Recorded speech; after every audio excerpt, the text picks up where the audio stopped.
दिल्ली में आज कुछ अगर बड़ा हुआ है तो वो है तुर्कमान गेट पर जो लगातार कार्रवाई की जा रही है उसको लेकर अब सख्ती और ज्यादा बरतती हुई प्रशासन और पुलिस यहां पर दिख रहे हैं और कई वीडियोस अब निकलकर सामने आ रहे हैं क्योंकि ये जानना जरूरी है कि कल जब प्रशासन की टीम तुर्कमान गेट के आसपास यहां पर पहुंची तो वहां कौन लोग वो थे, कौन वो चेहरे थे जो लगातार उपद्रव बनाने की कोशिश यहां पर कर रहे थे।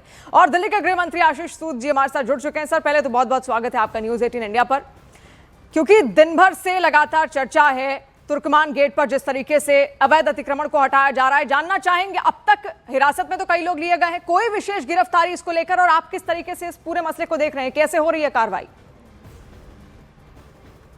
देखिए, तुर्कमान गेट पर इलाही मस्जिद के आसपास कुछ अवैध निर्माण थे जो कोर्ट के आदेश पर हटाए गए हैं, जिसका दिल्ली सरकार से के किसी आदेश से कोई लेना देना नहीं है। ये पूरी तरह कोर्ट का आदेश था। कोर्ट के आदेश पर इलाही मस्जिद के आसपास कुछ बैंक्वेट और व्यावसायिक प्रतिष्ठान खड़े हो गए थे जिनको हटाया गया है।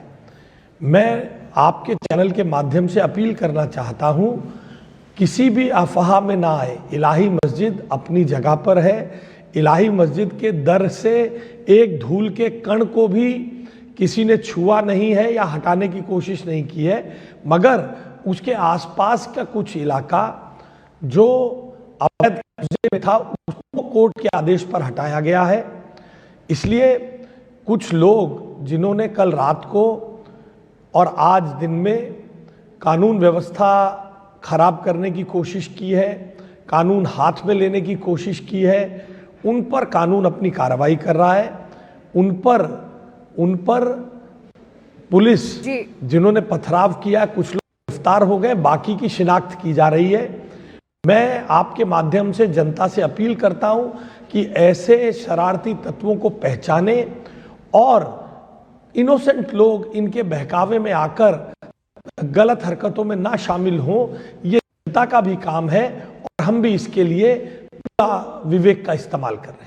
आशीष जी, बिल्कुल हम भी यही चाहेंगे कि कोई भी अफवाह में यहाँ पर ना आए। आपने भी अपील तो यहाँ पर कर ही दी है, लेकिन कई सारे वीडियोस कल के निकलकर सामने आ रहे हैं। कल जैसे ही वहां पर टीमें पहुंचती हैं, प्रशासन की टीमें आती हैं, बुलडोजर वहां पर आते हैं, लोग इकट्ठा हो जाते हैं और लोग एक समुदाय विशेष को भड़काने का प्रयास किया जाता है। आपको क्या लगता है, एक साजिश यहाँ पर रची जा रही थी, भीड़ की आड़ में उपद्रव मचाने का प्रयास हो रहा था? जी, देखिए, 2-3 दिन से ही, जब से उमर खालिद और शर्जिल इमाम की जमानत खारिज हुई है, आम आदमी पार्टी के बड़े बड़े नेताओं ने उनके पक्ष में बयान दिए हैं और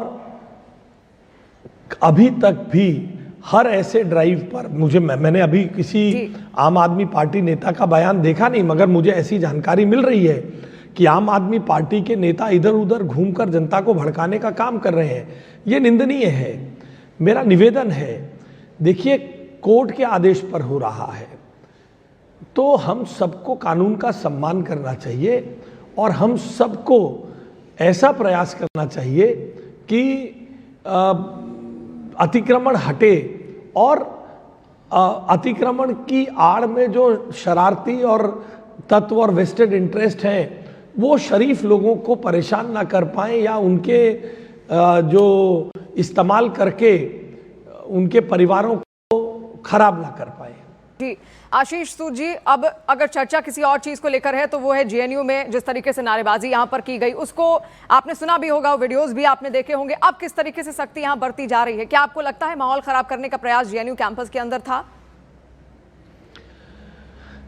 देखिए, उमर खालिद और शर्जिल इमाम की जमानत रद्द होते ही शाम को जेएनयू में प्रदर्शन होना और प्रधानमंत्री जी और गृह मंत्री जी पे व्यक्तिगत हिंसा की नारे लगना, बताइए, भारत तेरे टुकड़े हो गए से मोदी शाह की कब्र खुदेगी तक पहुंच जाना जेएनयू में, जिसे तथाकथित रूप से एक प्रीमियर इंस्टीट्यूट कहते हैं, और ये तब हो रहा है जब जमानत खारिज होते ही संजय सिंह जैसे लोग खड़े होते हैं और ये कहते हैं कि इन लोगों के साथ गलत हुआ।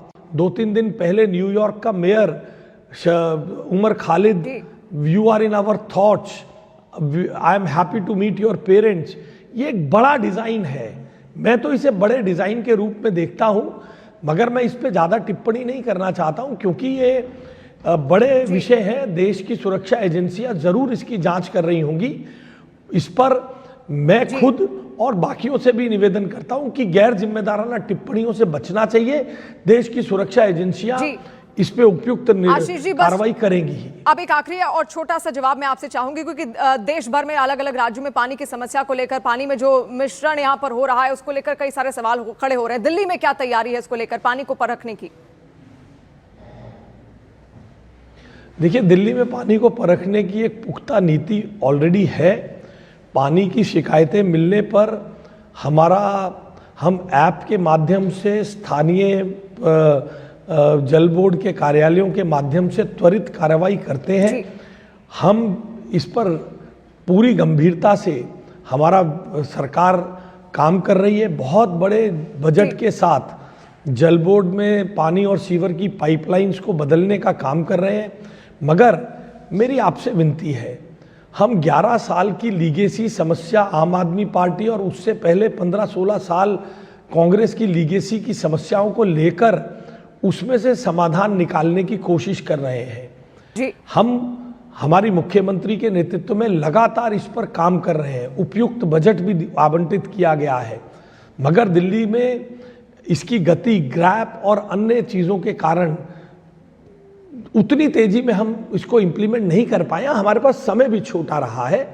इसलिए मैं आपसे, आपके माध्यम से ये भी कहना चाहूँगा कि इस 27 साल की लीगेसी को हम तुरंत 10 महीने में we cannot turn the tables in 10 months, but we are definitely working with a very strong resolve to clear all these things. बहुत शुक्रिया हमारे साथ जुड़ने के लिए, अपनी बात रखने के लिए आशीष सूद जी।